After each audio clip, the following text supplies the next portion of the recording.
Hello everybody and welcome to another episode of शतुर्थी समाचार। ये हफ्ते हम फिर से लेके आए हैं कुछ और नए न्यूज़, कुछ मसले, कुछ चर्चे around bitcoin and macro economics, El Salvador. A lot of things are happening. बहुत कुछ चल रहा है, बहुत कुछ नए बन रहा है, बहुत कुछ पुराने चीज़ों का डेवलपमेंट हो रहा है। तो वो सारे चीज़ों के ऊपर हम लोग बात करेंगे। होपफुली हम लोग का ये एपिसोड्स, वीकली न्यूज़ आपको अच्छा लग रहा है and you are finding valuable. अगर आपको इसके ऊपर कोई कमेंट, सजेशंस या मेंशंस है, please reach out to us और mention it in the comment below. इसी के साथ चलते see what's our topic of the week today. बिल्कुल। So what we are starting with? We are starting with Americans are drowning in credit card debt thanks to inflation and soaring rates. Like what could have gone wrong? ये तो होना ही था। DB, what's our update on these situations? How bad is it? ये news काफी popular हो रहा था bitcoin Twitter पे इस वीक। तो हमने देखा कि पिछले साल 1.5 साल में जो फेडरल रिजर्व बैंक है उसने फेड फंड्स रेट है वो ऑलमोस्ट नेग्लिजिबल था, 0% के आसपास ही था, उसको बढ़ाकर ऑलमोस्ट 4.5% के आसपास ले गए। तो उसकी वजह से जो क्रेडिट कार्ड के डेट है उस पर इंटरेस्ट रेट्स काफी बढ़े हैं और कई जगह पे तो 15, 18, 20% तक भी क्रेडिट कार्ड चार्ज कर रहे हैं अपने कस्टमर्स को। तो अगर हम देखें 2020 के आसपास जो रेड लाइन है दैट्स द कंज्यूमर लोन्स और द क्रेडिट कार्ड्स डेट, और वो 2020 के आसपास थोड़ा नीचे गया था जो रेड लाइन है।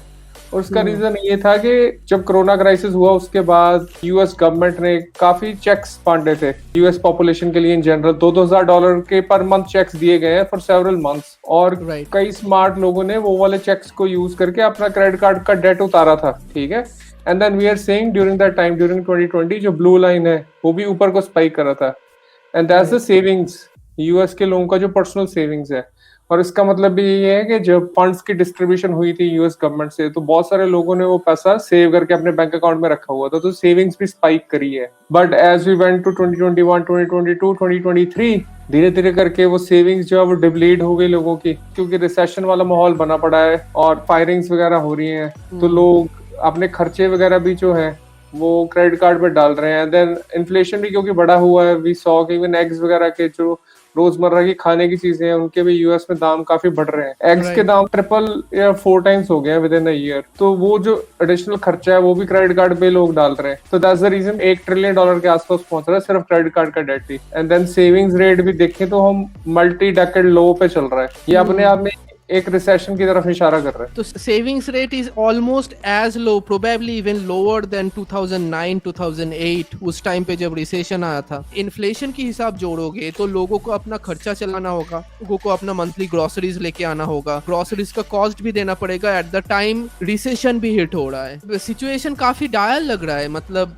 It seems like a lot of people वहां पे ये कॉन्टिन्यूअस जो डेप्थ स्पाइरल होते हैं, ये डेप्थ स्पाइरल में फंस जाएंगे, राइट? बिल्कुल मैन। और जो रेड लाइन है अगर इसका हम नॉमिनल वैल्यू देखें तो ये एक्सपोनेंशियली ऊपर जा रहा है। जो यूएस की गवर्नमेंट पे डेट है, जैसे उसका चार्ट एक्सपोनेंशियली ऊपर जा रहा था ओवर द इयर्स, वैसा सा ग्रोथ ट्रैजेक्टरी ये भी पकड़ रहा है। तो काफी स्केरी चार्ट है। डेट का ग्रोथ ही दिखा रहा है कि इन जनरल बढ़ रहा है हर डायरेक्शन में। और इसका मतलब ये भी हो सकता है कि like a huge chunk of the population is basically surviving on negative savings rate. Basically they are recycling there credit card every month. Over time that dept is piling up and they can not get out of that dept like eventually. बिल्कुल बिल्कुल, that's what it means. और next chart पे चलें तो The next chart we have is on the net percentage share on global liquidity. Bitcoin का काफी interesting chart है। Bitcoin का global liquidity 1.83% तक पहुंचे हैं। That is slowly moving towards 2. क्या implication हो सकता है इसका? तो ये चार्ट काफी इंटरेस्टिंग है। किसी ने ट्रेडिंग व्यू में पूरा फॉर्मूला लगा के बनाया है और आप वो देख भी सकते हैं। जो ऊपर फॉर्मूला लिखा हुआ है BTC upon wall CL plus JPN assets JPY USD, पूरा बड़ा फॉर्मूला है। एंड देन उसका एक्सप्लेनेशन यहाँ पे दे रखा है कि क्या है कि जो भी बड़ी लिक्विडिटीज है बैंक ऑफ जापान की, फेड की, उनकी जो सेंट्रल बैंक है उनकी बैलेंस शीट्स को एसेंशियली कंपेयर कर रहा है ECB की, चाइना के USD टर्म्स और जो ये एडिशनल लिक्विडिटी होती है रिवर्स रेपो वगैरह, ये वहां से माइनस करके तो उन्होंने निकाला है कि जो बिटकॉइन का मार्केट कैप है उससे डिवाइड करा है। तो essentially bitcoin as a percent of global liquidity is 1.83% अभी, और ये सुनने में काफी कम लगेगा, बट 2017 की जब रैली भी आई थी उस टाइम पे भी वो सिर्फ 0.1% ऑफ ग्लोबल नेट लिक्विडिटी था। पिछले 5-6 साल में from one rally to another rally हम almost frickin 2% of net liquidity, almost 18 times हो गई है। जब 2021 वाला रैली था तो 4.3% भी टच हुआ एट वन पॉइंट। तो 2017 के हाई से 21 के हाई का ऑलमोस्ट 40x लिक्विडिटी एक्सपेंशन हुआ है ऑफ बिटकॉइन, जो स्टैगरिंग ग्रोथ है मैन। ऐसी ग्रोथ दिखती नहीं है किसी चीज में भी। And eight the same time बहुत सारे बिटकॉइन लिक्विड सर्कुलेशन से घट रहा है। हम ये चार्ट के ऊपर लास्ट वीक भी डिस्कस किए थे, तो डिमांड के ऊपर काफी ज्यादा प्रेशर आने वाले हैं अगर ये मूवमेंट बरकरार रहा तो। करेक्ट, क्योंकि काफी सारा बिटकॉइन जो है लिक्विड है, उससे प्राइस बढ़ रहा है धीरे धीरे ओवर द इयर्स, और क्योंकि वो प्राइस बढ़ रहा है तो दैट्स द रीजन कि bitcoin as a percent of the global net liquidity वो भी बढ़ रहा है। तो ये इंटरेस्टिंग चार्ट था, हमें लगा कि दर्शकों के साथ हमें शेयर करना चाहिए। द नेक्स्ट वन इज, तो ये ट्वीट था ल्यूक ग्रोमैन का, अभी थोड़े दिन पहले आया। तो उन्होंने बोला कि mind the gap, the US federal debt versus the US federal debt held by foreign international investors. The question is not will it get funded, the question is can it get funded without the Fed help at the rate that won't touch off a US government and global debt doom loop, not if the DXY dollar index is rising. तो essentially blue वाला line दिखा रहा है कि US का federal debt है in billions of dollars, essentially almost 31 trillion dollars के आसपास से टच कर रहा है। तो ये ब्लू लाइन है, इसने 2008 के क्राइसिस के बाद एक्सपोनेंशियल ग्रोथ पकड़ा हुआ है। But at the same time जो रेड लाइन है वो है जो सेम जो यूएस का फेडरल डेट है, जो foreign and international investors hold करते हैं, जो फॉरेन सेंट्रल बैंक्स हैं, जो डॉलर के रिजर्व्स को अपने बैलेंस शीट पे रखना पसंद करते हैं, या फॉरेन फंड्स हो सकते हैं, पेंशन फंड्स हो सकते हैं, जो डॉलर के या ट्रेजरी के रिजर्व्स को अपने बैलेंस शीट पे रखते हैं। तो point to be noted is जो रेड लाइन है उससे पहली बार almost in the history downward trend start हो चुका है रेड लाइन में। एंड जब ये डाउनवर्ड ट्रेंड स्टार्ट हुआ है उसी टाइम पे जो ब्लू लाइन है वो एक्सपोनेंशियली तेजी से ऊपर जा रही है। कहने का मतलब है कि जो फॉरेन फंड्स या इन्वेस्टर्स हैं जो डॉलर के रिजर्व्स पे बैठना पसंद करते थे, वो सडनली क्योंकि डॉलर में इन्फ्लेशन हाई रहा है पिछले कुछ साल से, तो they have started to give up on the dollar reserves, जिसमें से मेजरली तो जापान का सेंट्रल बैंक है एंड देन चाइना का सेंट्रल बैंक है। उसकी वजह से जो फेडरल डेट पब्लिक को भी होल्ड करना पड़ेगा, तो ऑप्शंस क्या बच जाती हैं? तो यूएस की पब्लिक की ऑप्शन है या फेडरल रिजर्व बैंक है। तो यूएस की पब्लिक को ज्यादा डेट खरीदना पड़ेगा या यूएस के फेडरल रिजर्व बैंक को बहुत ज्यादा डेट खरीदना पड़ेगा आने वाले टाइम में। ये चार्ट इसकी तरफ इशारा कर रहा है। तो एसेंशियली जो फेडरल रिजर्व बैंक का भी क्यूटी का स्टैंस चल रहा है, क्वांटिटेटिव टाइटनिंग, और वो बोल रहा है कि वो बॉन्ड बाइंग नहीं करेंगे अभी।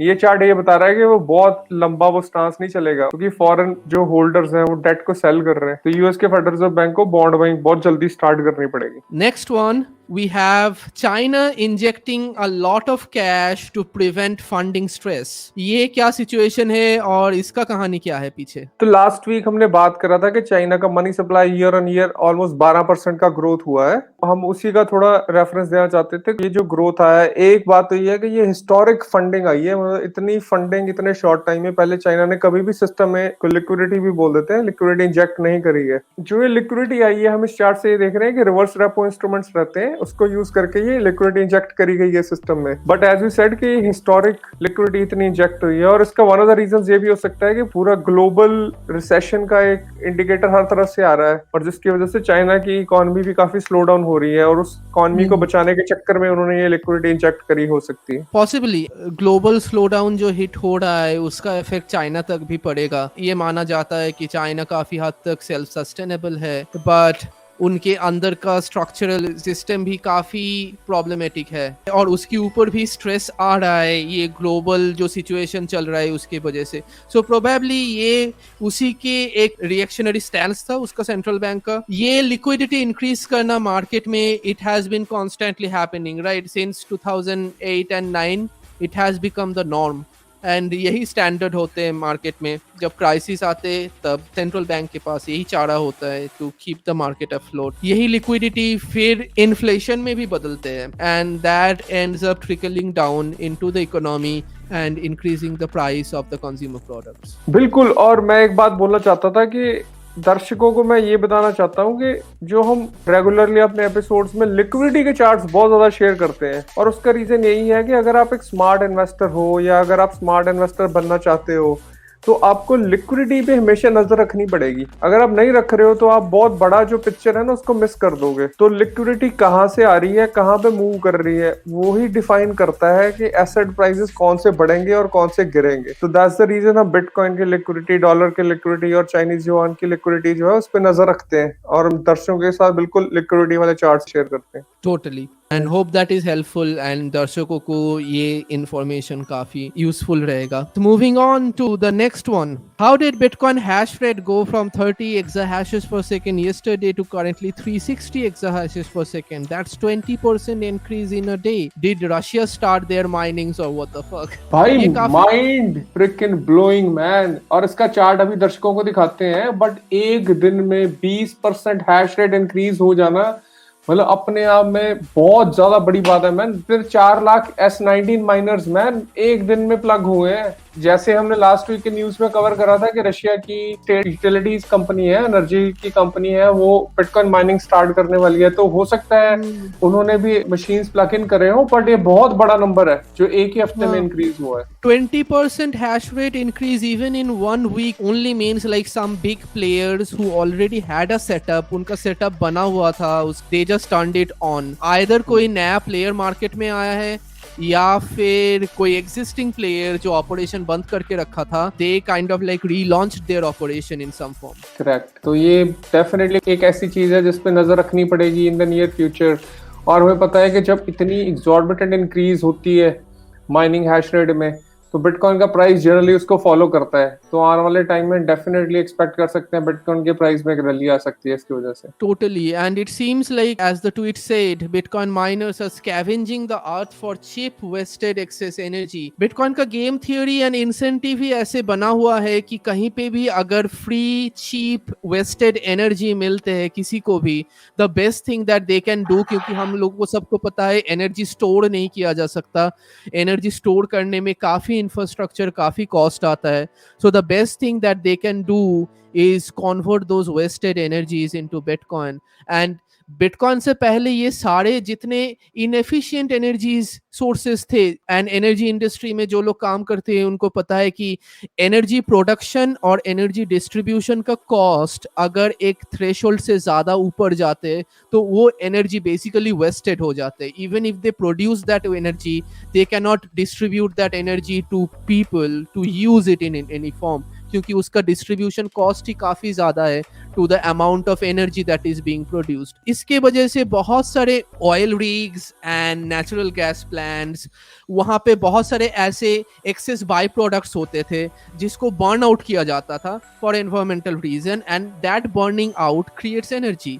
एंड वो एनर्जी इतना लो मैग्नीट्यूड का एनर्जी है कि उसको यूज नहीं किया जा सकता, उसको डिस्ट्रीब्यूट नहीं किया जा सकता ग्रिड में इलेक्ट्रिसिटी की तरह, तो वो बेसिकली वेस्टेड हो जाता था।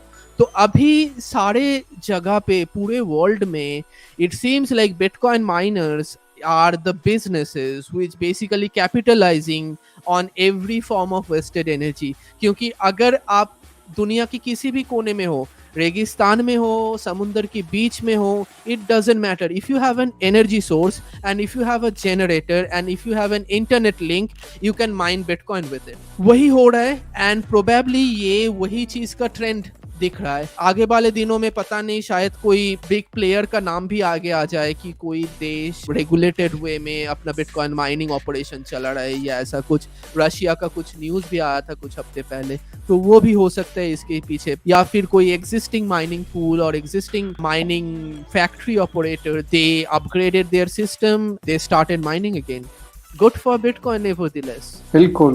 Okay, on the next front of our news, we have a lot of news coming from El Salvador this week. El Salvador में काफी सारे चीजें घट रहा है, and काफी सारे न्यूज आ रहे, काफी सारे क्लिपिंग्स आ रहे, and ये देख के लग रहा है कि पूरे देश भर में पार्टी चल रहा है अभी। तो देखते हैं क्या हालत है एल साल्वाडोर का आज। बिल्कुल, इस हफ्ते बहुत सारे न्यूज आए हैं मैन एल साल्वाडोर से, और देख देख के खुशी सी मतलब मन को मिलती है कि यार क्या बढ़िया माहौल चल रहा है। और तो पहला न्यूज तो ये आया था कि ब्लूमबर्ग का एक आर्टिकल आया था कि जो वॉल स्ट्रीट फंड क्रिएट कर रहा था एल सल्वाडोर के against, it didn't work out और El Salvador wall street favourite भी बनता जा रहा है। बहुत ही खुशी की लहर दौड़ गई है सुन के इस खबर को, बिकॉज ब्लूमबर्ग एक ऐसा आउटलेट है जो जर्नली जो पॉजिटिव न्यूज है बिटकॉइन की या एल सल्वाडोर की वो कवर नहीं करते हैं, तो उनके मुंह से ऐसे शब्द सुन के मजा आ गया। Totally, and it seems like wall street is liking them. Wall street का लाइकिंग तो हम ऐसे एक्नॉलेजमेंट के टाइप नहीं लेंगे, but it seems like L Salvador is attracting a lot of attention. उसकी रीजंस भी काफी क्लियर है। IMF doesn't like them, the US doesn't like them, the academic institutions doesn't like them, but people like them. ये हफ्ते हमारे news वही है। तो आगे देखते हैं क्या क्या हो रहा है एल साल्वाडोर में और वहाँ के लोगों के साथ। This tweet is about how El Salvador became safe and corruption free just by implementing a new boost of economic activity into their system। बहुत सारे लोग ये सोचते हैं कि अगर कोई कंट्री बहुत corrupted है, अगर कोई कंट्री में बहुत क्राइम होता है, that in general is a bad country to be in। वहाँ पे घूमने जाना नहीं चाहिए, वहाँ पे बिजनेस बनाना नहीं चाहिए, वहाँ पे स्टार्टअप करना नहीं चाहिए, वो कंट्री से बात ही करना नहीं चाहिए इन जनरल। एंड बहुत सारे south American country and African country का हालत ऐसा होते हैं। But L Salvador is an example जो हम लोग को ये दिखा रहे हैं कि कोई कंट्री का अगर इकोनॉमी बूटस्ट्रैप किया जा सकता है तो उसका जो सोशल लाइफ है, उसका जो सोशल सिचुएशंस है, वो भी बूटस्ट्रैप किया जा सकता है। एंड वो जो सोशल सिचुएशन है वो कंट्री का कैरेक्टरिस्टिक्स नहीं है, वो वहाँ का लोगों का कैरेक्टरिस्टिक्स नहीं है, वो वहाँ का इकोनॉमी का कैरेक्टरिस्टिक्स है। और अगर कोई कंट्री अपना इकोनॉमी फिक्स कर सकता है तो उसका सोशल एंड उसका रेगुलर लाइफस्टाइल, लोगों का लाइफस्टाइल, लिविंग स्टैंडर्ड, वो ऑटोमेटिकली अपने आप बढ़ता जाएगा। बिल्कुल। और एल सल्वाडोर ने जो क्राइम रेट पे कंट्रोल करा है रिसेंट टाइम्स में, उसकी वजह से 94%, जो नीचे वाला स्पेनिश का ट्वीट है, बट ये बता रहा है कि जो 94% एल सल्वाडोर के लोग हैं वो नायब बुकेले की प्रेसिडेंसी को एक्सेप्ट कर रहे हैं। नायब बुकेले जो वहाँ के प्रेसिडेंट है वो बहुत पॉपुलर हो गए हैं in the El Salvador crowd. Essentially tweet यही बता रहा है, just because of the better policies, bitcoin को एम्ब्रेस करना और क्राइम पे कंट्रोल करना, उसकी वजह से। और नेक्स्ट ट्वीट पे चले तो मैक्स काइजर का ये ट्वीट आया था, प्रीटी मच वो ब्लूमबर्ग वाले आर्टिकल पे ही उन्होंने कमेंट करा है कि as a predicted last year El Salvador will be near debt free, जो कि होने के कगार पे है। Rating agencies will give El Salvador an A rating. Volcano bonds and the new securities laws will make El Salvador a beacon of capital and entrepreneurs. GDP will continue at double-digit rates. Hundreds of thousands of diaspora will return. और ये सारी की सारी चीजें बिल्कुल सही साबित हुई हैं। Essentially इस ट्वीट में वही बताया गया है कि 2021 से कंपेयर करें तो GDP 10% बढ़ चुकी है। टूरिज्म 52% बढ़ा है मैन।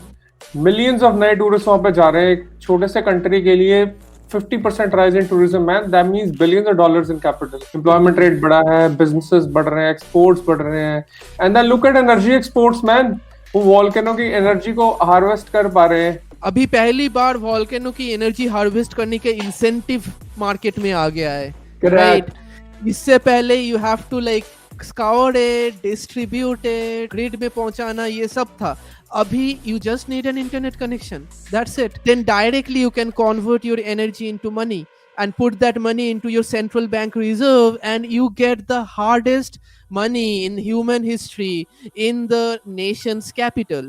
अब इससे बड़ा हैक और तो कुछ हो नहीं सकता एक नेशन स्टेट के लिए। अगर कोई देश इसको देख के भी अनदेखा करता है, सो वो देश के ऊपर है। Basically they will suffer, eventually everybody has to come to terms with this thing. बिल्कुल। और लास्ट लाइन में ये भी बोला गया है कि 2022 crime and murder rate down 95%, जो अपने आप में बड़ा अचीवमेंट है किसी भी गवर्नमेंट के लिए। एंड द नेक्स्ट ट्वीट पे चले तो ये एक बहुत ही बड़ा न्यूज इस हफ्ते आया है कि एल सल्वाडोर ने अपनी सेकंड एम्बेसी खोली है ऑस्टिन टेक्सास में। It will be a bitcoin embassy with El Salvador. तो इसका थोड़ा कॉन्टेक्स्ट बता देता हूँ कि जो एल सल्वाडोर है उन्होंने बिटकॉइन को लीगल टेंडर की तरह एम्ब्रेस कर लिया है, ऑलमोस्ट 1 साल से ऊपर हो गया है। और जो टेक्सास का स्टेट है वो एनर्जी रिच स्टेट है, और वो भी जो यूएस में माइनिंग को भी प्रमोट कर रहा है। तो यूएस की जितनी माइनिंग हो रही है वो टेक्सास में ही जनरली हो रही है, जस्ट बिकॉज वहाँ पे ज्यादातर एनर्जी प्रोड्यूस होती है यूएस में। तो ये एक तरह से विन विन सिचुएशन है state of Texas and El Salvador के लिए। और हमें पता है कि यूएस के साउथ में काफी जो डायस्पोरा है वो साउथ अमेरिका और लैटिन अमेरिका के लोग हैं। इस एम्बेसी के खुलने के बाद और ज्यादा फ्लाइट्स वगैरह भी टेक्सास से एल साल्वाडोर की तरफ जाएंगी, exchange of money, information and culture होएगा। तो ये काफी बड़ा स्टेप था इस हफ्ते ये जो न्यूज आया है। It seems like it's turning into a global exemplary movement, right? अभी लोग नोटिस करने वाले हैं, अभी लोग इसके ऊपर ध्यान देने वाले हैं। टेक्सास जो था वो काफी दिनों से ऑलरेडी बिटकॉइन फेवरेबल जुरिस्डिक्शन अपने आप को बोलता था। बहुत सारे बिटकॉइन कंपनीज, बहुत सारे बिटकॉइन स्टार्टअप्स, बहुत सारे bitcoin culture is happening around Austin Texas. Austin Texas is kind of like known as the Bitcoin developer hubs of the world. तो इन दोनों का आपस में मिलना is kind of like almost natural and inevitable. So काफी exciting news है। आगे इसके ऊपर और भी तरक्की होगा एल साल्वाडोर का। एंड उसके साथ चलते हैं नेक्स्ट वन में। ये एक ट्वीट शेयर कर रहा था, तो किसी ने अपना मून वॉलेट यूज करके और $20 का बिल एटीएम से विड्रॉ करा है। तो हमें पता है कि 2001 में जो एल साल्वाडोर ने अपना जो लोकल करेंसी था उसको डॉलर से ऑलमोस्ट पैक कर लिया था, तो डॉलर्स भी सर्कुलेशन में थे। यूएस डॉलर्स एल साल्वाडोर की करेंसी की तरह सर्कुलेशन में थे, और अभी उन्होंने बिटकॉइन को एम्ब्रेस करा है। तो एसेंशियली आप कोई भी बिटकॉइन का वॉलेट वहां पे लेके जाइए, आपको कोई अकाउंट की जरूरत नहीं, कोई कुछ नहीं। आप एटीएम पे जाओ, बिटकॉइन डालो और आपको कैश मिल जाएगा, मैन डॉलर। क्या बढ़िया फ्रिकिंग अमेजिंग एक्सपीरियंस है ना? Totally. And Bitcoin makes that possible. It just creates this transaction so frictionless. And कोई भी देशों में जाओ, it doesn't matter उसका टेक्निकल बैकग्राउंड कैसा है, उसका टेक्निकल इंफ्रास्ट्रक्चर कैसा है, चीवो यूज कर रहा है या XYZ यूज कर रहा है, it doesn't matter. Bitcoin is an interoperable protocol of money. कोई भी देशों में जाके जो भी देश ये चीज सपोर्ट करता है, आप देश का लोकल करेंसी, कोई दूसरे देश का नेशनल करेंसी, या फिर डायरेक्ट बिटकॉइन टू बिटकॉइन आप ट्रांसफर कर सकते हो without hassle, without friction and without needing to go into a lot of hoops around the banking systems. हाँ, this is the innovation man, मतलब वर्ल्ड क्लास इनोवेशन, और एक country के अंदर ये हो पा रहा है। मैं तो इमेजिन नहीं कर पा रहा मैन। जो स्विट्जरलैंड और सिंगापुर अपने आप को फाइनेंशियल हब जो बोलते हैं, मतलब एल साल्वाडोर उनके लिए एग्जांपल सेट कर रहा है मैन, ऐसी सिस्टम्स को सेटअप करके। और ये हमने देखा इस हफ्ते एक रेस्टोरेंट है एल साल्वाडोर में, उन्होंने अपना मेन्यू पब्लिश करा है सैट्स में। अब इसको बोल रहा है this is one of the world's first menus जो सैट्स में मेंशन है। तो अगर जूम करके क्लोज अप व्यू दिखाएं तो आप देख पा रहे हो कि जो मेन्यू पे आइटम्स है खाने की चीजों के, उनके लिखे हुए हैं 75 के सैट्स, 55 के सैट्स, जो अराउंड $5 to $7 के आसपास, $10 के आसपास, 20 के सैट्स। तो ये भी काफी बढ़िया, एज इन के हम लोकल करेंसी में मेन्यू तो देखते हैं, पर बिटकॉइन में सैट्स में एक मेन्यू को देखना अपने आप में यूनिक एक्सपीरियंस है। Totally. A lot of people are doing a lot of different kind of experiments over there. और यही तो मजा है एल साल्वाडोर का। वहाँ पे ये सब एक्सपेरिमेंट कोई भी आके कर सकता है, एंड वहाँ पे ये सब एक्सपेरिमेंट करने के लिए the local government will not harass you, the local regulators will not harass you, you will not have to like bang your head into a wall trying to figure out the regulatory loopholes and hurdles. And that's what business people wants, that's what entrepreneurs wants, that's what small business owners wants. That's the benefit of like El Salvador is uniquely providing to the whole entire world, जो कोई भी jurisdiction के पास नहीं है. So this is creating an enormous value proposition for this small little country in Latin America, जिसका नाम पहले किसी ने शायद सुना भी नहीं होगा, and now they are becoming the next stage financial hub of the new world.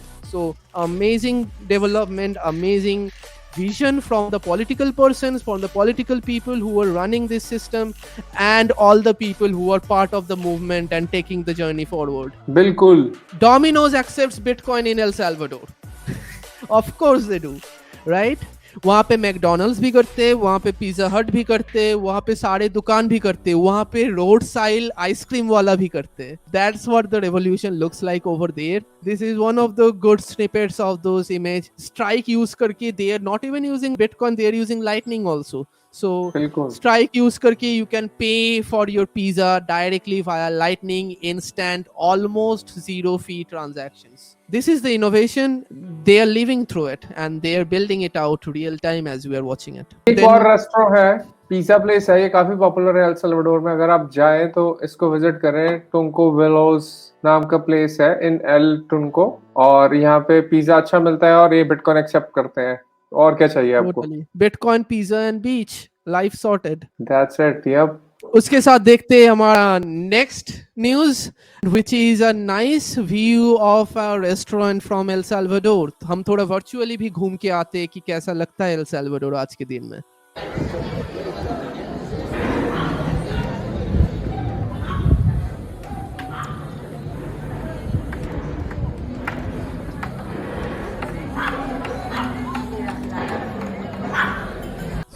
जैसे कि आप देख पा रहे हैं, ये काफी सुंदर कंट्री है, काफी अमेजिंग नेचुरल व्यू है इसका। There are lot of tourist activities happening because एक तो they are like growing economically, there are like lot of new businesses are happening, so tourists have a lot of more reason to go into, and that is also like reducing their crime rate.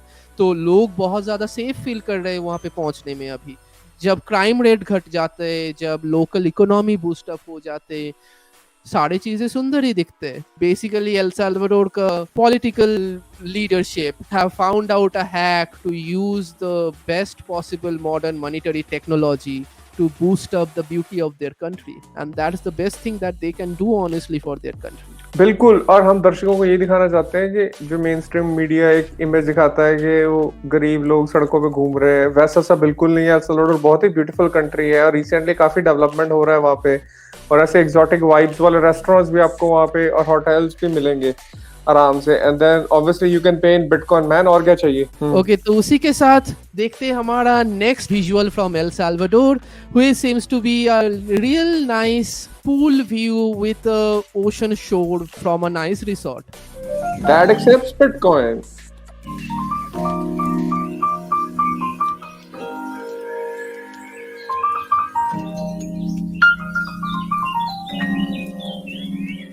Totally ये देख के तो मेरा अभी मन कर रहा है कि अभी उठ के चले जाते हैं। And if you are planning to hit Latin America, South Africa या कोई भी nearby country, Peru, Argentina, make sure to hit El Salvador also, because this is becoming a prime spot in the entire global map right now. किसी ने और भी share किया था एक अच्छा सा like another nice view of a good resort and good beachfront hotel in El Salvador. काफी सारे टूरिस्ट के इन्फ्लक्स हो रहे हैं वहाँ पे। one of the major Bitcoin conference is also happening from last 2 years. It's a country full of potential and full of opportunities and full of vibes. As a Bitcoiner, I do feel the FOMO of hitting that country at some point in time. It seems like if you are a Bitcoin entrepreneur, if you are a Bitcoin businessman, if you have ideas to implement into Bitcoin space, there are so many front line new age things to do जो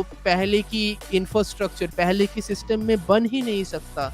वो अगर आपको बनाना है, उसके ऊपर आपको experiment करना है, you need a safe jurisdiction to do this, and El Salvador is providing the home for all the Bitcoin entrepreneurs and engineers and developers and innovators of the world, and basically giving them this nice opportunity of a good lifestyle, of a good view, good vibe, good restaurants, all while you are paying in Bitcoin. What else you can want from a country like this? On the next topic we have कि कैसे वहाँ पे local लोग regular basis में Bitcoin use करके अपना regular needs जो है for paying bills, buying foods, ये सब solve कर रहा है. So let's watch. Yesterday you said that you use your phone to pay your light bill and your electric bill in Bitcoin. Can you show me how it works? Sí. Cuando necesito pagar mi recibo, yo le tomo tal vez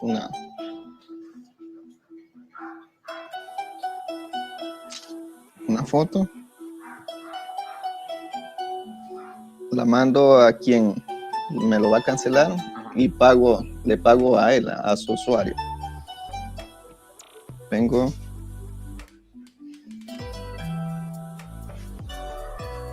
pongo el usuario, que es, qué sé yo, y lo envío y ahí ya le tengo pagado. Ya está. Sí. Muy fácil. Sí, How long, more or less, would it take you in the past to do the same thing? tendría que, en lo que voy en el bus posiblemente una hora, tal vez una hora de espera en el puerto, tal vez unas 3 horas para poderlo pagar. 3 hours, and now it's just boom, instant in your phone. Sí.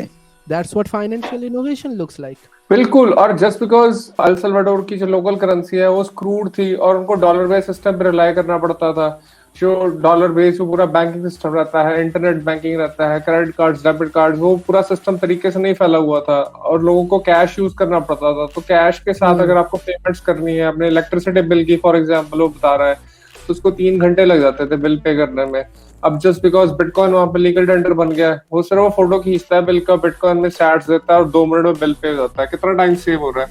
Totally. On the next one, we have buying a burrito in Bitcoin in El Salvador. Let's watch. We're just paying for our burritos and donkeys. Perfect.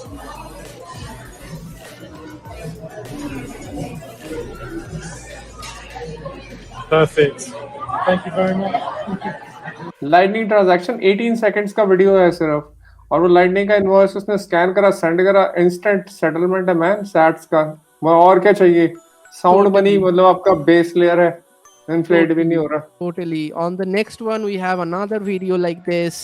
This is also another lightning one. Tunco Velzo, I think that's the pizza parlor, correct. right?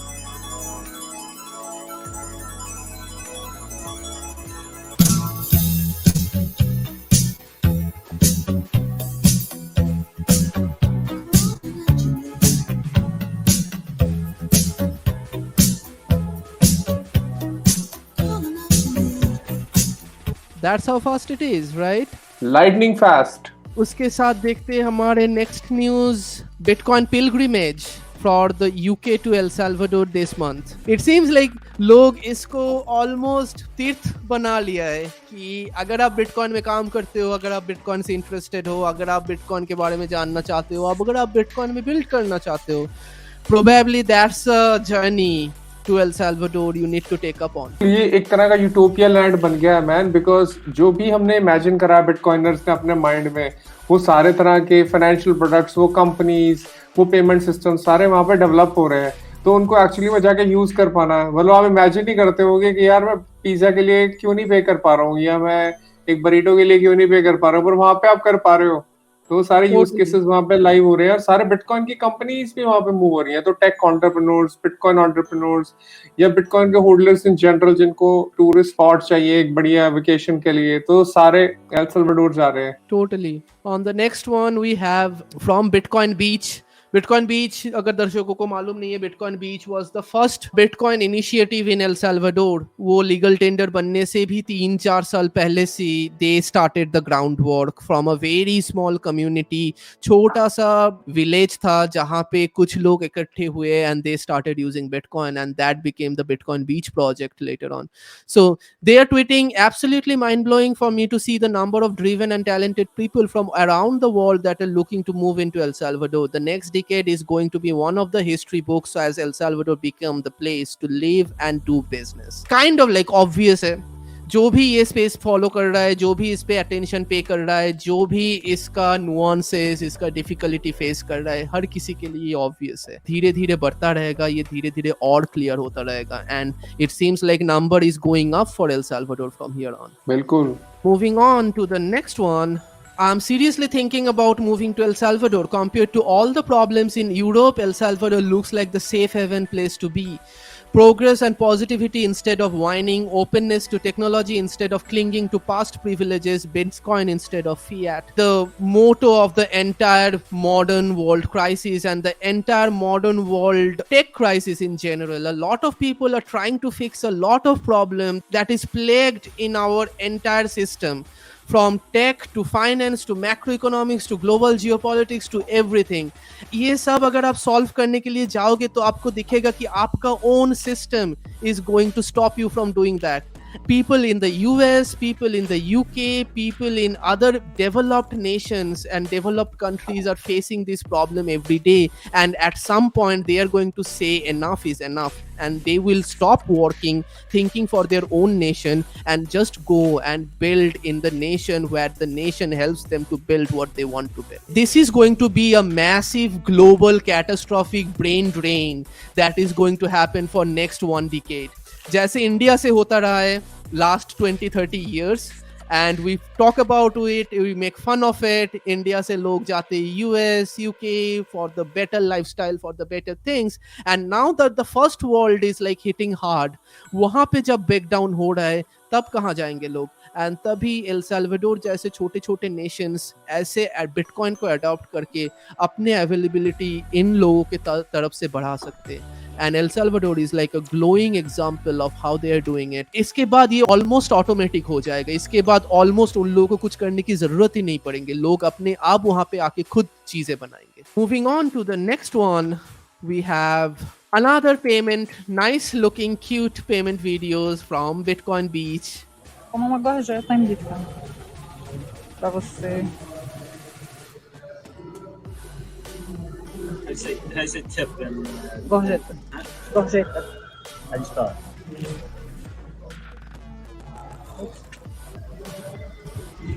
Tipo, ele lendo o Bitcoin, não precisa, ele lendo o QR Code, não precisa falar o meu nome de usuário. Não, pode falar o nome do usuário se ele tá usando o mesmo aplicativo, mas eu vou te mostrar outra coisa, viu? Já foi. Foi? So that's another fast lightning transaction.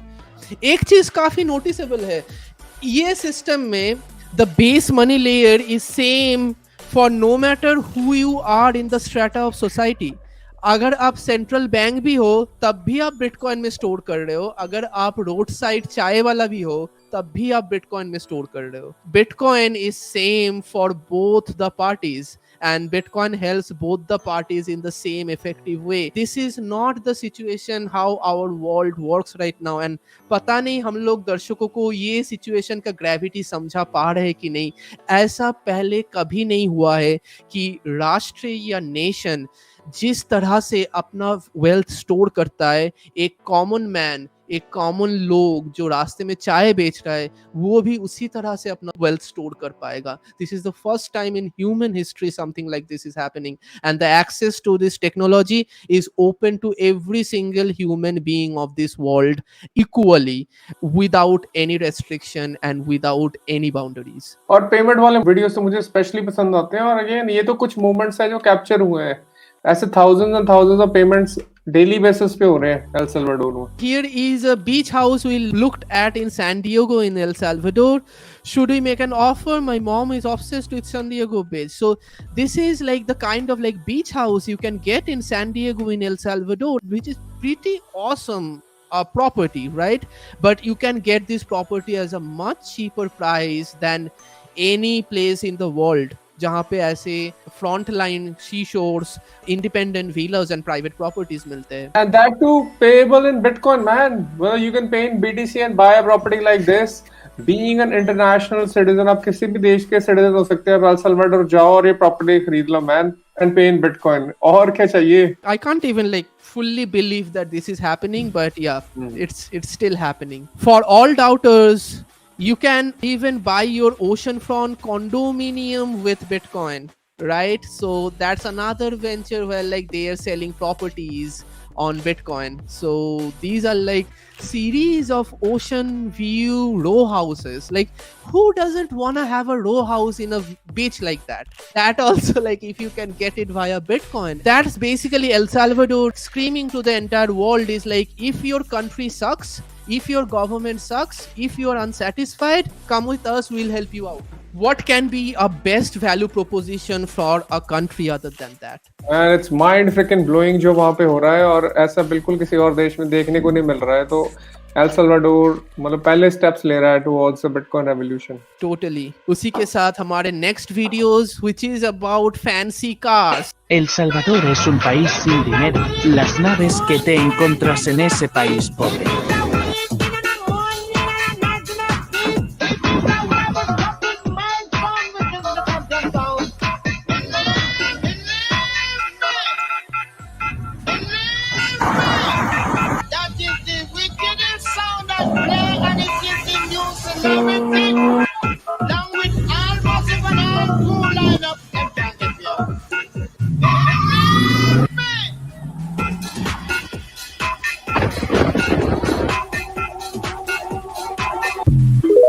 तो essentially इस video से हमें ये पता चल रहा है कि अगर एल साल्वाडोर मेंशन ना होता तो आप ये वीडियो देख के बोल ही सकते थे कि ये एल साल्वाडोर का वीडियो है, तो आप बोलते ये वेगस का वीडियो है या अटलांटिक सिटी का वीडियो है।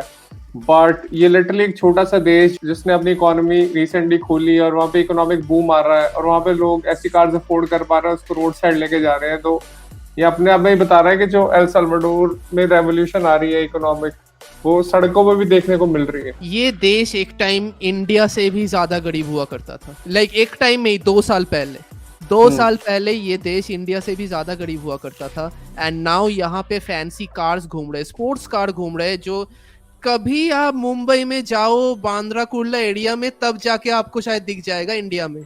और यहाँ पे ये हर रोज ऐसे दिख रहा है रास्ते में घूमते हुए। एल साल्वाडोर जैसे देशों में बहुत सारे लोग रहते थे जो लोग हायर एजुकेशन या जॉब के लिए बाहर चले गए थे क्योंकि उसके देश में कुछ इकोनॉमी एक्टिविटी नहीं था। ऐसे सड़कों पे गैंग्स वॉर हुआ करता था 2 साल पहले। तो most of the people who used to earn money used to go out and live abroad, वो देश छोड़ के चले जाते थे क्योंकि देश का सिचुएशन ही ऐसा खराब हुआ था। तो बहुत सारे लोग ऐसे बाहर से फिर देश में वापस आ रहे हैं and they are coming back with all their wealth, they are coming back with all their resources and that's where it's booming up. It's not just the tourist who are like coming back with the wealth and the economy, it's the people of that country. जो लोग बाहर चले गए थे क्योंकि देश में उनको कोई ऑप्शन मिला नहीं, वो लोग वापस आ रहे फिर अपने देश में और अपने देश में बिल्ड अप कर रहे। So this is something amazing happening for the citizen and the people of that country, and this is one of the best thing, one of the good thing, one of the few good thing in the entire world। पूरे world का जो chaos चल रहा है, पूरे world का जो problem चल रहा है चारों तरफ से, उनमें से अगर कोई गुड न्यूज हो सकता है, मुझे लगता है यही हो रहा है एल साल्वाडोर में। बिल्कुल। आइए कुछ और जनरल एल साल्वाडोर के वाइब की कुछ एक क्विकली वीडियोस देखते हैं।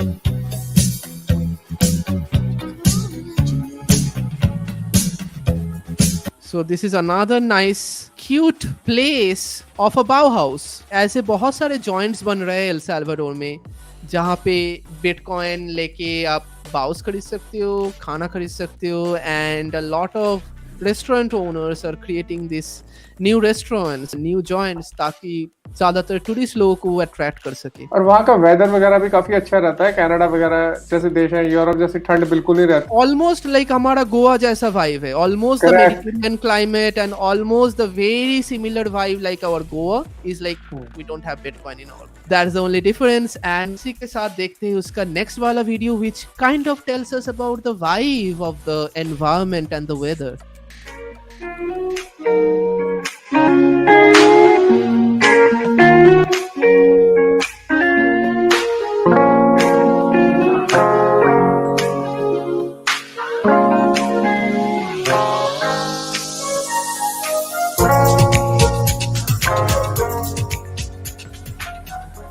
So this was a video from Bitcoin Beach and it was a really nice time lapse of a sunset from Bitcoin Beach। जानकारी के लिए Bitcoin Beach almost probably यही beach पे adopting Bitcoin conference भी organize होता है yearly। If you are interested, maybe hit up the next adoptive Bitcoin conference which is probably happening on November if I'm not wrong। That's true, yes।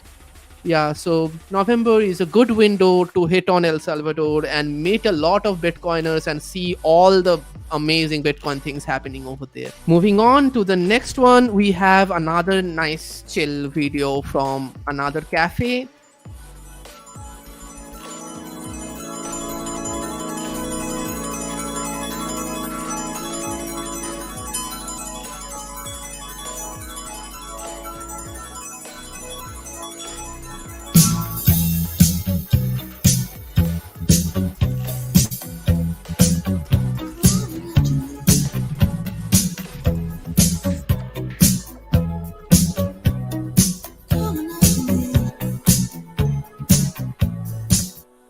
काफी सही vibe है जगह का and seems like a nice chill resort to hang into। बहुत सही vibe है। It's amazing to see कितना कुछ हो सकता है बस एक मॉनिटरी सिस्टम अडॉप्ट करने से, but at the same time they are also enjoying the first movers advantage, so, right? So no other country in the world can provide the Bitcoin experience like the way El Salvador does. They really like grabbed on real well on the first mover advantage of moving on to a Bitcoin standard, and it's clearly visible that all the hit pieces that IMF made, that Bloomberg made, that economists made from pristine universities, Harvard, Stanford, MIT, right, वहां के economist आके publicly बोले हैं कि this is a natural disaster, L Salvador a country will go bankrupt in next 1 year. वो bankrupt तो हुए ही नहीं, वो IMF का अपना डेप्ट पेमेंट किया, अपना इकोनॉमी बूस्टअप किया, अपना क्राइम रेट हटाया, अपना एनर्जी ग्रेड इंप्रूव किया, and now we are seeing this great amazing vibe from this country. और उन्होंने भर भर के टूरिस्ट और इंटरनेशनल सिटीजन्स को इनवाइट करा कि आओ विजिट करो हमारे कंट्री को। मैं मतलब great hats off to their efforts, है ना, and everything that they are doing it seems it's working out. Man, लोग मतलब 100% खुश है पूरे जो भी जा रहे हैं वहां पे। And the only thing is like ये एल साल्वाडोर किया है, ऐसा नहीं और कोई नहीं कर सकता, कोई भी कर सकता है। ये bitcoin is an open protocol and an open system, it's open to everybody, कोई भी कर सकता है।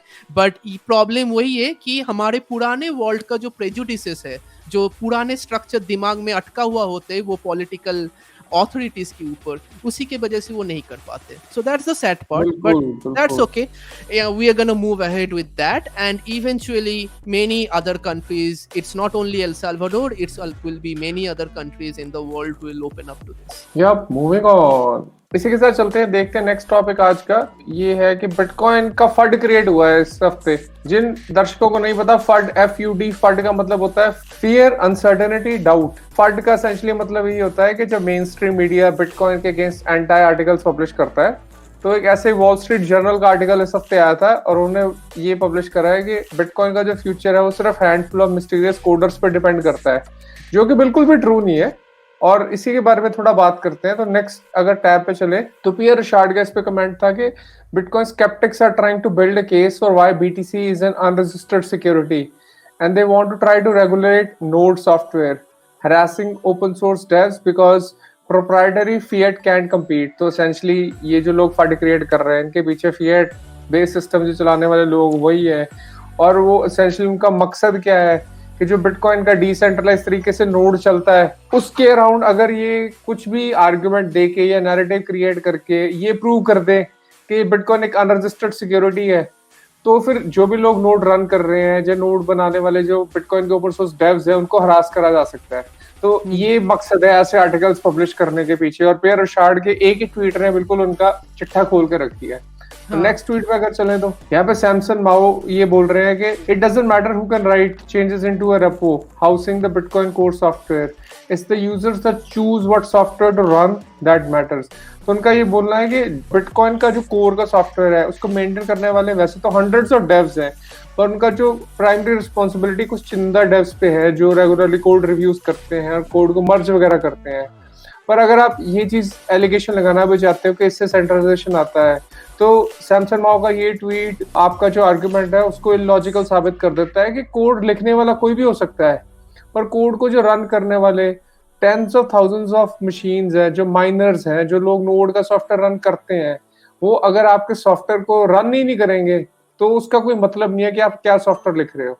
तो एसेंशियली उनके कहने का मतलब ये है कि जो पावर है वो माइनर्स और नोड रनर्स के हाथ में है, ना कि जो कोड लिख रहे हैं। एसेंशियली एक और ट्वीट ये था कि जो गैविन एंडरसन के बारे में बात करी गई है, तो वो वन ऑफ द मेन डेव्स थे जिन्होंने सतोशी से भी बात वगैरह करी थी, और वो शुरू में बिटकॉइन कोर के रेपो के मेंटेनर वगैरह भी थे। उनके इंटेंशंस कुछ मलेशियस हो गए थे लेटर, और उन्होंने एक दो बार ट्राई करा था कि बिटकॉइन को अपनी पसंद के डायरेक्शन में ले जाने का, कुछ ऐसे चेंजेस करने का, है ना, जो बिल्कुल भी कम्युनिटी एट लार्ज को पसंद नहीं आए, माइनर्स को पसंद नहीं आया, और उन्होंने गैविन एंडरसन की डायरेक्शन में जाना बिल्कुल पसंद नहीं करा, और essentially Gavin Anderson was left on his own. तो कहने का मतलब है कि कुछ अगर लोग अपने कोड चेंजेस अपने मन मर्जी के करने की कोशिश करेंगे भी या हार्ड फोर्क करने की कोशिश करेंगे, तो लोग उनका सॉफ्टवेयर रन ही नहीं करेंगे मैन, वो एक अलग कॉइन बन जाएगा, बिटकॉइन बिटकॉइन ही रहेगा। तो नोबडी हैज द पावर। और अगर आप ऐसा एलिगेशन लगा रहे हो कि कुछ चुनिंदा डेव उसको कंट्रोल कर रहे हैं, ऐसा बिल्कुल भी नहीं है। यही था टॉपिक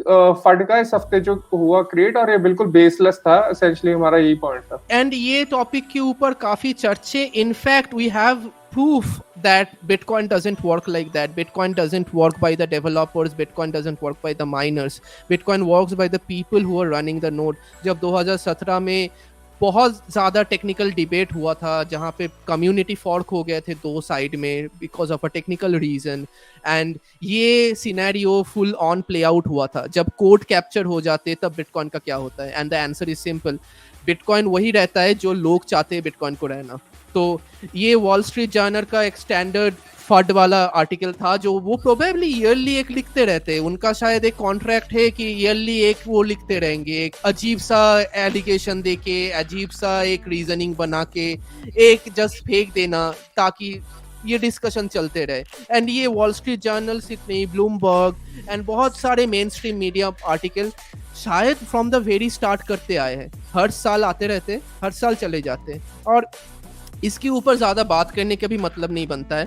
बट अगर लोगों को इंटरेस्ट है, हमारे कोई दर्शक को, कि इसके डिटेल्स में जानना, क्योंकि इसका टॉपिक का नुआंस काफ़ी इंटरेस्टिंग है, like why it works like that, why you can not just change the code, why you can not just force the developers कि ये कोड डाल दो, वो कोड डाल दो। हम लोग ऑलरेडी 2-3 हफ्ते पहले बुक ऑफ द वीक में वो कवर कर चुके थे, block size war. Go read that book. Block size war में वो सिनेरियो डायरेक्टली एक्सप्लेन किया हुआ है कि क्या होता है when you try to force something inside the code of Bitcoin which the community doesn't want. तो उसी के साथ खत्म करते हैं ये topic and moving on to the next one. और नेक्स्ट टॉपिक इस हफ्ते का है ट्रेजरी बैक्ड स्टेबल कॉइन्स और CBDCs, व्हाट्स कमिंग। तो एक तरफ तो हमें पता है कि CBDC का पुश चल रहा है पूरी दुनिया के देशों में, एंड देन सेकंड ये जैसे हम ट्वीट पढ़ पा रहे हैं, हाँ, तो ये ट्वीट था ल्यूक ग्रोमन का जिसमें उन्होंने बोला कि उनका जो बेस केस है वो सेकंड इन्फ्लेशनरी वेव का है, मतलब इन्फ्लेशन जैसे एक बार 2021 में आया था वो ऐसे दोबारा आएगा। एंड देन एक ऐसा दिन आएगा जब फेड और ट्रेजरी को ये डिसाइड करना पड़ेगा कि उनको US डॉलर को सैक्रिफाइस करना है, मतलब कि बहुत ज्यादा डॉलर प्रिंट करके उसको इन्फ्लेट करना है, या US ट्रेजरीज की जो मार्केट है उसको सैक्रिफाइस करना है, मतलब कि जो US ट्रेजरीज में लिक्विडिटी है, जो दुनिया भर के जो सेंट्रल बैंक होल्ड करके बैठे हुए हैं US ट्रेजरीज को, उसको सैक्रिफाइस करना है। एसेंशियली यही बता रहा है कि history tells us that they would first sacrifice the individual USD purchasing power over USD market to preserve the net USD purchasing economy. In my opinion they will sell US treasuries by the fist to private banks who will then issue billions and billions, probably trillions in heavily regulated stable coins. तो कहने का मतलब है कि जो हम generally cover करते हैं अपने एपिसोड्स में कि जो US ट्रेजरीज हैं उनकी डिमांड कम हो रही है, फॉरेन सेंट्रल बैंक्स भी होल्ड नहीं करना चाहते हैं, तो जो एक स्टेबल कॉइन की मार्केट है ये एक तरह से पोटेंशियल न्यू बायर इमर्ज हो सकता है, जिससे एक USDC जैसी कंपनी या कोई एक बड़ा प्लेयर मार्केट में ट्रिलियंस ऑफ डॉलर्स की ट्रेजरीज परचेज करेगा और उसके बदले में वो स्टेबल कॉइन इशू कर सकता है, जो दुनिया भर के लोग जो USDT पे या USDC पे या बाइनेंस के स्टेबल कॉइन पे बैठते हैं, they will prefer sitting on that because वो एक रेगुलेटेड गवर्नमेंट एंटिटी उस स्टेबल कॉइन को इशू करेगी। तो ऐसा कुछ हो सकता है। अगेन ये CBDC जैसा पुश ही है, बट ये ट्विस्ट है CBDC वाले सागा में। सेंट्रल बैंक का इंसेंटिव बनता है ऐसे टाइप का फाइनेंशियल टेक्नोलॉजी क्रिएट करना। This is like a kind of financial innovation that they are trying to do, but at the same time इसके पीछे ब्लॉकचेन की जरूरत तो होते नहीं है। They can do it any time, they could have done it 3 years 4 years ago also. अभी इन लोगों को पता चल रहा है अच्छा ये लोग बिटकॉइन में काम कर रहे हैं तो हम लोगों को कुछ करना पड़ेगा, तो let's bring out CBDCs so that we'll also look cool कि हमें भी ब्लॉकचेन मालूम है। But this kind of like financial instruments have been required and have been in demand for a long time, and ये लोग अगर चाहे तो बना सकते थे but ये लोग चाहते नहीं थे। अभी प्रेशर में आके ये लोग बना रहे हैं, and ऐसे experiments बहुत होते रहेंगे चारों तरफ। This kind of thing like treasury backed stable coin and CBDCs essentially they are same thing। इन दोनों में टेक्निकलिटी और डेफिनेशंस के अलावा ज्यादा कुछ फर्क नहीं आएगा। नेक्स्ट ट्वीट देखें तो ये पियर रोशार्ड ने शेयर करा था, तो जो फेडरल रिजर्व बैंक है उनकी वेबसाइट पे ये ओपनिंग आई है for a senior application developer in digital currency. Federal reserve bank of San Francisco ने पोस्टिंग डाला है, तो इससे ये पता चलता है कि फेडरल रिजर्व बैंक भी CBDCs के अपने जो इनिशिएटिव की तरफ कदम उठा रहा है और उसके लिए सॉफ्टवेयर इंजीनियर्स भी हायर कर रहा है। तो हम आने वाले टाइम में कुछ ये CBDCs का लॉन्च भी देख सकते हैं। टोटली। इसके साथ क्विकली कवर करते हैं कुछ इंटरनेशनल न्यूज। क्विकली देखें तो लेबनान में अगेन हमने कवर करा था कि वहाँ पे इन्फ्लेशन बहुत ज्यादा बढ़ गया है और वहाँ पे जो लोकल करेंसी है उसको सैक्रिफाइस करा गया है। 90% उसकी वैल्यू ड्रॉप हो गई थी लोकल करेंसी की, तो उसी के चक्कर में लोग बैंक्स वगैरह की बिल्डिंग्स को आग लगा रहे हैं। तो आइए वीडियो देखते हैं real quick. A Beirut bank burns. Several dozen people in Lebanon attacked banks on Thursday and blocked roads. They're protesting against the informal restrictions on cash withdrawals in place for years of financial crisis that prevent Lebanese from getting their hands on their own savings. The crisis has slashed the value of the Lebanese pound by more than 98% since 2019. Protester Rami Ghandour says everyone should be up in arms. What are you Lebanese people waiting for to go down and take your rights from this mafia of thieves that's ruling? Where are the human rights? There is no electricity, no water, nothing at all in this country. Don't they feel us while they're sitting in their palaces? They have no feelings for the people. They see us as sheep. We won't stay silent about our life's worth. At least 6 banks were targeted as the currency hit a new record low value on Thursday. That's according to Depositors Outcry, a lobby representing people with money stuck in the banks. Depositors lacking cash to pay for basics, food, bills, even healthcare, are seeking access to their funds through lawsuits. Or sometimes by force. People trying to take out their own money have staged hold-ups. The Lebanese pound was changing hands at around £80,000 to the dollar on Thursday, dropping from £70,000 just 2 days earlier. Lebanon's central bank, which has struggled to manage the crisis, did not respond to a request for comment on why the pound had crashed and what it was doing to address the issue. Pascal Rassi said the banks were the criminals. Some people were millionaires in dollars, but don't have a penny in their pockets because the banks stole everything and are benefiting from the corrupt state system and judiciary to hide this crime in plain daylight. The office of Lebanon's Prime Minister said work was ongoing to improve financial conditions. Lebanon made a first step towards securing an International Monetary Fund bailout in April 2022. But nearly a year later has failed to carry out the reforms needed to finalise it. हाँ, तो हम लोग already बात कर चुके थे Lebanon के बारे में। वहाँ पे करेंसी क्राइसिस चल रहा है एंड काफी स्टार्क डिफरेंस, राइट? एक तरफ एल साल्वाडोर, उनके कैफे एंड उसके वाइफ, एंड दूसरे तरफ एक बर्निंग कंट्री जहाँ पे the money is dying and the central bank is like sitting there doing their central banky thing and the people are angry. बिल्कुल, I was gonna say the same thing, man. एक अच्छी policy अगर आप देश में implement करोगे तो वहाँ पे बूम आ रहा है, और एट द सेम टाइम अगर आप गलत पॉलिसीज अगर आप इम्प्लीमेंट कर रहे हो तो आपके देश की हालत देखो क्या हो रही है। एंड सिमिलरली एक वीडियो हमने जैसे लास्ट वीक भी कवर करा था, नाइजीरिया पे भी है। This is Benin. In front of the Central Bank, Edo State. Undercover CBN. The tension is mounting. Okay. This is Benin, and it's becoming serious. It's becoming heavy. It's becoming more tense. People are getting fed up. People are tired. People are. The pace is more. The pace is getting more and more on daily basis. People are not taking it falling. They are not taking it falling. Look at Benin. This is Akpakpaba. This is Akpakpaba.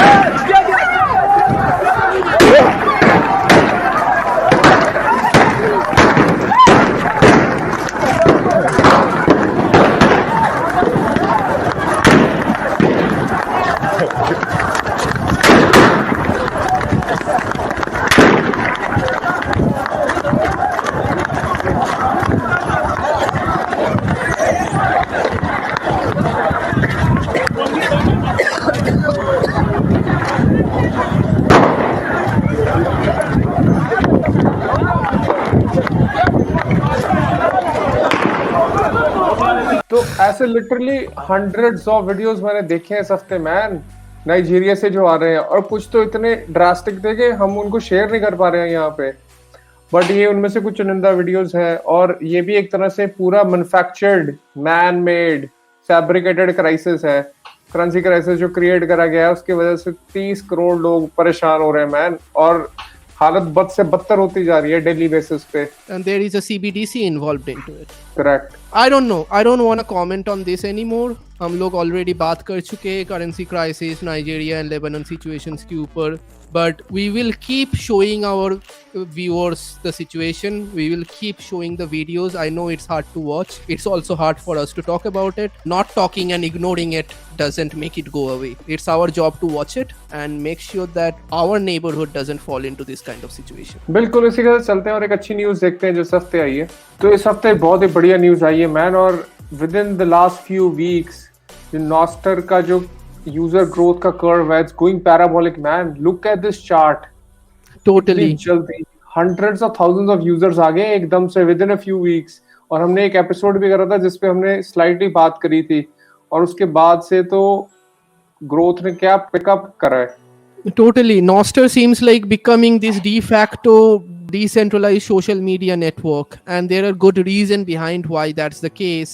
Nostr बना है 1.5 साल पहले, and Nostr का सबसे famous जो app Damus वो बना है 6 महीने पहले, and 6 महीने में it kind of went from nothing to this vibrant decentralized social media platform जहां पे कोई भी ऐप डेवलपर अपने खुद का ऐप बना सकते और ये नेटवर्क में प्लग इन करके अपने खुद के हिसाब से ट्वीट कंटेंट या सोशल मीडिया कंटेंट अपने यूजर को दिखा सकते हैं. So it's a very flexible framework. It's not a platform, it's not like Twitter, it's not like Facebook, it's almost like another version of internet. It's a protocol, so that's why it's called a protocol innovation, not a platform innovation. And in that sense Nostr और Bitcoin का काफी similarity है. Bitcoin is also not a platform, it's another protocol of money. Nostr is a protocol of sharing data, and वो काफी popularity आ रहा है. And recently मेरे को भी दिख रहा है ट्विटर में the Twitter feed is dying down. The Twitter feed उतना interesting नहीं दिख रहा है जो पहले दिखता था. And lot of people are saying the same observation and giving this observation. वो लोग बोल रहे हैं मैं Twitter छोड़ के जा रहा हूँ, ये है मेरा Nostr pub key, come follow me in the Nostr world. So this is a progress that I don't think is going to stop. It seems like this is happening. A lot of people are onto it, and ये revolution parallelly चालू हो गया है. So among all the bad things that is happening in the world, this is another sliver of the good light. बिल्कुल. इसी के साथ चलते हैं, देखते हैं इस हफ्ते का book of the week. For book of the week, we have Mastering the Lightning Network. So if you are a Bitcoin developer, और अगर आप एस्पायरिंग बिटकॉइन और लाइटनिंग डेवलपर हो, तो ये बुक आपके लिए और एक टेक्स्ट बुक जैसा है. हम लोग ऑलरेडी कवर कर चुके हैं mastering bitcoin, which is bitcoin का 101, बिटकॉइन का बेसिक्स, जिसके ऊपर बिटशाला का ऑलरेडी एक कोहॉर्ट प्रोग्राम भी चल रहा है. And that is the basics of bitcoin जो आपको जानना पड़ेगा ये इंडस्ट्री में काम करने के लिए, चाहे आप डेवलपर हो या मार्केटर या सेल्स पर्सन या product manager. And mastering the lightning network is the second part of the book, written by the same author and bunch of other lightning developers and engineers, is the basic things you need to know in order to work on the lightning network. Lightning network use करने के लिए आपको ये book पढ़ने की ज़रूरत नहीं है. ये बुक उन्हीं के लिए है जो लाइटनिंग डेवलपमेंट में काम करना चाहते हैं, लाइटनिंग यूज़ करके ऐप बिल्ड करना चाहते हैं, लाइटनिंग यूज़ करके प्रोडक्ट बिल्ड करना चाहते हैं. तो उनके लिए काफ़ी अच्छा बुक है, तो ज़रूर इसको चेकआउट करें. एंड नेक्स्ट देखते हैं अपना tweet of the week. On tweet of the week, we have, don't worry about the mysterious object that they shot down in the sky. Worry about the mysterious object that they shot into your arms. तो ये tweet of the week हमने इसलिए include करा है because इस हफ्ते पूरा जो यूएस का मेन स्ट्रीम मीडिया था, पिछले इनफैक्ट 1.5-2 हफ्ते से ही वो लगा पड़ा है कि उन्होंने एक यूएस के स्काईज में एक चाइनीज बलून का एक पूरा प्रोपेगेंडा क्रिएट करा है, एंड देन उसको उन्होंने पूरा कई दिन लगाया है, फिर उसको शूट डाउन करा है. पूरा मतलब अमेरिका सिर्फ वही वॉच कर रहा था. और एसेंशली ये जो मेन स्ट्रीम मीडिया के नैरेटिव्स होते हैं जो इतने बड़े लेवल पे पुश करे जाते हैं, उसके पीछे एसेंशली कोई रीजन होता है, और रीजन जनरली ये होता है कि कुछ ग्राउंड पे कुछ बहुत ही बड़ा चल रहा है और उससे आपका ध्यान भटकाने की कोशिश करी जा रही है. तो एसेंशली ये ट्वीट उसी की तरफ इशारा करता है कि हमें पता है कि वैक्सीन रिलेटेड इंजरीज काफी यूएस में पूरे वर्ल्ड वाइड देखने को मिली हैं, और उसका काफी न्यूज रिसेंटली आ रहा था, और उसी से ध्यान भटकाने के लिए मेन स्ट्रीम मीडिया ने एक तरह से पूरा 2 हफ्ते का ऐसा नैरेटिव क्रिएट करा है कि everyone was just looking at the Chinese balloon, तो दैट्स द रीजन हमने ये इंक्लूड करा है। And that's what main stream media does. अगर दर्शकों को मालूम नहीं है, so in general that is a well known fact. Main stream media का वन ऑफ द काम ही ये है कि दर्शकों का ध्यान इमैटेरियल, यूजलेस, मीनिंगलेस चीजों पे भटकाना। और अगर आप यूएस का मीडिया फॉलो कर रहे हो लास्ट 1-2 साल में, वहाँ पे एक्सट्रीम लेवल में हो रहा है ये।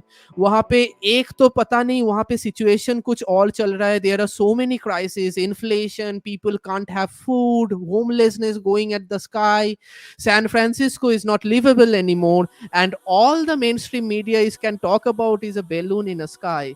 एंड एक के बाद एक ऐसे एक प्रोपेगेंडा एंड गिमिक टॉपिक लेके वो पूरा न्यूज चैनल कवर अप कर देते ताकि लोग एक्चुअल जो न्यूज है, एक्चुअल जो प्रॉब्लम्स है, उसके ऊपर फोकस न कर पाए। सो बिल्कुल is an humour on that fact of reality again.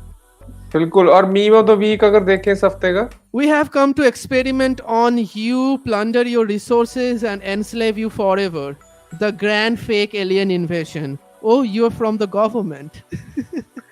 तो एसेंशियली ये भी सेम चीज की तरफ इशारा कर रहा है कि मेन स्ट्रीम मीडिया का कि एलियन वाला नैरेटिव भी बहुत प्ले करा जा रहा है यूएस में, और ये टोटल बुलशिट है और सिर्फ लोगों का ध्यान भटकाने की कोशिश करी जा रही है। और श्योर, मतलब मैं ये कमेंट नहीं कर रहा कि पूरी यूनिवर्स में कहीं पे एलियंस नहीं है, हो भी सकते हैं, नहीं भी हो सकते हैं, who knows. But this is absurd. मतलब सिर्फ यूएस में ही आ रहे हैं एलियन का काम नहीं है और कोई कि यूएस में ही जाएंगे और सैन फ्रांसिस्को में बैठ के पार्टी करेंगे वो लोग। हाँ, आपका ध्यान भटकाने की कोशिश करी जा रही है, और आप ध्यान से देखिए किस चीज से वो आपका ध्यान भटकाया जा रहा है, उस पर नजर रखिए। The weird part of all these things, this alien thing has been into the popular science, pop culture में, stories में, conspiracy theory में बहुत सालों से है, 30, 40, 50 सालों से है शायद, या फिर उससे भी ज्यादा। This time the actual news media are talking about it seriously कि शायद उन लोगों को कुछ नया मिला है, and वो लोग clearly बोल नहीं रहे उन लोगों को क्या मिला है, but they are like creating this cloud of mystery around it ताकि लोग बस कैप्चर हो जाए वो टॉपिक पे। एंड वो ऐसे ही फुद्दू वाला टॉपिक है जिसके ऊपर पहले तो कॉमिक्स बनता था, अब न्यूज़पेपर का आर्टिकल बनता है। बिल्कुल। और अपने हिंदी में मुहावरा है ना, जो दिखता है वो होता नहीं है। तो that's the thought we want to conclude this episode on. ध्यान रखिए और सतोशी स्टैक करते रहिए, that's the way to win. और हमारा एफर्ट यही रहेगा कि शायद इन सारे क्लाउड्स के अंदर जो आपको देखना चाहिए वो शायद हम लोग आपको दिखा पाए, थोड़ा मीम्स के साथ, थोड़ा सैडनेस के साथ, थोड़ा गुड न्यूज़ के साथ, थोड़ा हंसी मजाक के साथ। तो होप कि आज का ये एपिसोड आप लोगों को अच्छा लगा, एंड अगले हफ्ते हम फिर से आएंगे एक नया सतोशी समाचार और बिटकॉइन के बहुत सारे न्यूज़ लेकर। बिल्कुल, तब तक एलियन से बच के रहिए। Thank you, thanks for watching, bye bye.